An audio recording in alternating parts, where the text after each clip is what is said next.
Samuel Tuareg, bonjour. Vous êtes président d'Actual Intérim et vous avez publié récemment un livre blanc pour l'emploi. Alors pourquoi ce livre et puis surtout, que proposez-vous?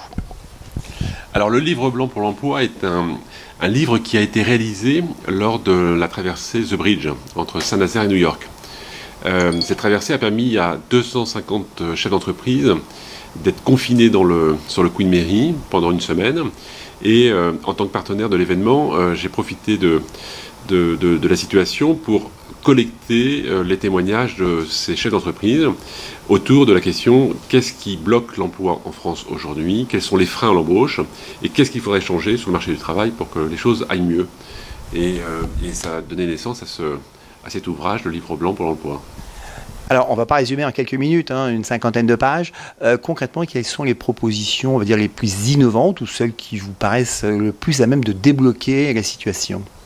Alors déjà, la grande surprise a été que l'ensemble des témoignages convergeaient vers les mêmes idées. Tout le monde faisait le constat des difficultés à l'embauche et des difficultés générées par les contraintes réglementaires du moment.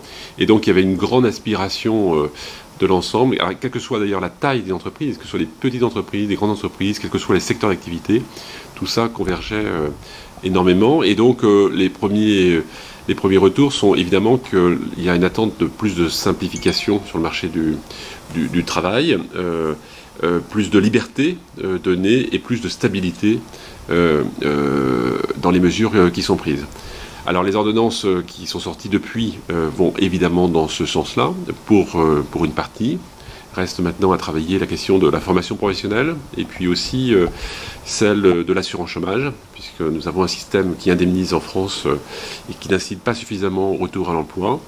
Et donc, à travers ces témoignages, au-delà du constat, il y a aussi des mesures très simples à mettre en œuvre qui permettraient de faire évoluer les choses dans le bon sens. Alors par exemple, pour les jeunes diplômés ou futurs jeunes diplômés, est-ce que vous avez des initiatives concrètes? Alors les jeunes diplômés, la question c'est évidemment accéder à l'emploi pour la première fois. Alors il y a une mesure qui est un peu radicale, notamment en lien avec l'apprentissage. En France, l'apprentissage est souvent une modalité de poursuite d'études. Nous proposons que pour développer l'apprentissage en France, il faudrait changer le regard et plutôt de considérer que c'est un moyen de poursuivre des études. Nous pensons que ça pourrait être un moyen d'accéder à l'emploi au premier emploi. Et donc, en réalité, les jeunes diplômés sont souvent très peu prêts à l'emploi. Ils ont une formation assez théorique. Il y a toujours besoin d'un temps d'adaptation à l'entreprise. Et donc, on propose un système qui permettrait, en apprentissage, de pouvoir accéder plus facilement à l'emploi et donc généraliser l'apprentissage pour le premier emploi des jeunes diplômés. Samuel Tuareg, merci.